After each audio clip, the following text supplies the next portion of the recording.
जिस express way से लखनऊ और कानपुर के बीच सफर आसान और तेज होने की उम्मीद थी, अब उसी की निर्माण गुणवत्ता को लेकर गंभीर सवाल उठ रहे हैं। अब आईआईटी खड़गपुर की जांच में सड़क के नीचे की परतों से लेकर इस्तेमाल हुई निर्माण सामग्री तक हर पहलू की पड़ताल की जा रही है। क्या है पूरा मामला, जानेंगे इस रिपोर्ट में।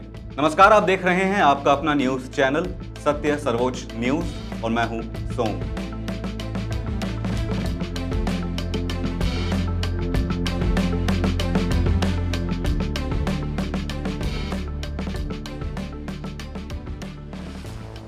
लखनऊ कानपुर एक्सप्रेसवे के कई हिस्सों में सड़क धंसने के बाद आईआईटी खड़गपुर की विशेषज्ञ टीम जांच में जुटी है। शुरुआती जांच में सड़क के नीचे नमी और निर्माण सामग्री के अनुपात को लेकर सवाल सामने आए हैं। दरअसल लखनऊ कानपुर एक्सप्रेसवे के अलग अलग हिस्सों में लगातार सड़क धंसने की घटनाएं सामने आ रही हैं। ये मामला बढ़ा तो इसकी तकनीकी जांच आईआईटी खड़गपुर की विशेषज्ञ टीम को सौंपी गई। इस टीम का नेतृत्व आईआईटी खड़गपुर के प्रोफेसर के.एस. रेड्डी कर रहे हैं। जांच के दूसरे दिन टीम ने एक्सप्रेसवे की 8 अलग अलग जगहों से सैंपल लिए। मिट्टी और डामर के नमूने जांच के लिए लैब भेजे गए हैं। टीम ने एक्सप्रेसवे के अप और डाउन दोनों रूट पर करीब 4 घंटे से ज्यादा समय तक निरीक्षण किया। फोटोग्राफ लिए गए, सड़क की परतों और उसके नीचे की मिट्टी को जांचा गया।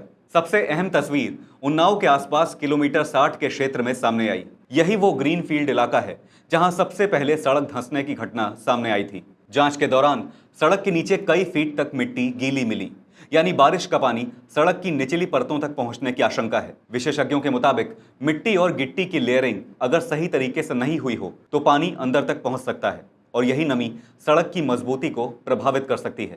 इसके साथ ही एक्सप्रेसवे के ड्रेनेज सिस्टम पर भी सवाल उठे हैं। आशंका है कि पानी बाहर निकलने के बजाय सड़क की ओर ही पहुंच रहा था। फिर जब भारी वाहन सड़क से गुजरे तो कमजोर और नम परत दबने लगी और इसी वजह से सड़क धंसने लगी। लेकिन कहानी सिर्फ नमी तक सीमित नहीं है। सूत्रों के हवाले से रिपोर्ट में दावा किया गया है कि शुरुआती जांच में निर्माण सामग्री को मिलाने के अनुपात में गड़बड़ी के संकेत मिले हैं। यानी जिस अनुपात में निर्माण सामग्री का इस्तेमाल किया जाना चाहिए था, उसमें कथित तौर पर अनियमितता की आशंका जताई जा रही है। हालांकि अंतिम निष्कर्ष अभी नहीं आया है। अधिकारी भी रिपोर्ट आने से पहले कोई ठोस टिप्पणी करने से बच रहे हैं। प्राप्त जानकारी के अनुसार करीब 1 सप्ताह में जांच रिपोर्ट तैयार हो सकती है।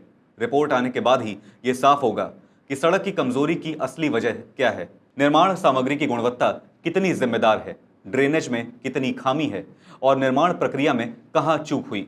लेकिन इस बीच एक्सप्रेसवे पर धंसने की घटनाओं की लंबी सूची सामने आ चुकी है। 5 अगस्त को बेहटा गांव के पास किलोमीटर 63.9, 64.1 और 64.3 पर सड़क धंसी।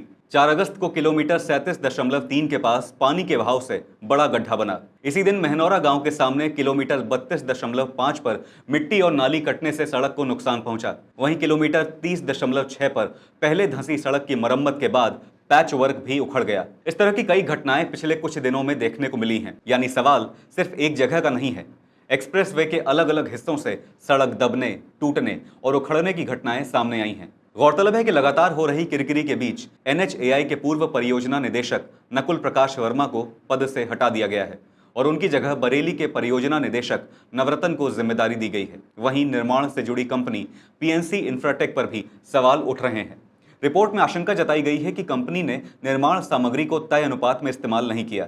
हालांकि PNC इंफ्राटेक ने स्टॉक एक्सचेंज को भेजी अपनी सूचना में कहा है कि परियोजना के निर्माण में सुरक्षा और गुणवत्ता से कोई समझौता नहीं किया गया। अब एक और सवाल है कि एक्सप्रेसवे को बारिश के बीच खोलना जल्दबाजी साबित हुआ। विशेषज्ञों का कहना है कि अगर एक्सप्रेसवे बारिश के बाद शुरू किया जाता तो सड़क धंसने की घटनाएं कम या न के बराबर हो सकती थी, क्योंकि निर्माण के बाद मौजूद नमी ने सड़क की कमजोर परतों को और प्रभावित किया हो सकता है। रिपोर्ट के मुताबिक एक्सप्रेसवे को लेकर सिर्फ निर्माण गुणवत्ता ही चर्चा में नहीं है, रिकॉर्ड बनाने पर भी कथित तौर पर ज्यादा जोर दिए जाने की बात सामने आई है। लेकिन अब असली सवाल रिकॉर्ड का नहीं, रोड की मजबूती का है। क्योंकि जिस सड़क पर सफर लोगों को तेज और सुरक्षित मंजिल तक पहुंचाने के लिए होना चाहिए, अगर वही सड़क जगह जगह बैठने लगे तो उसके नीचे सिर्फ मिट्टी नहीं, जवाबदेही का सवाल भी दबा हुआ है। फिलहाल आईआईटी खड़गपुर की रिपोर्ट का इंतजार है। आपकी इस मामले पर क्या राय है, हमें जरूर बताइएगा। फिलहाल इस खबर पर इतना ही।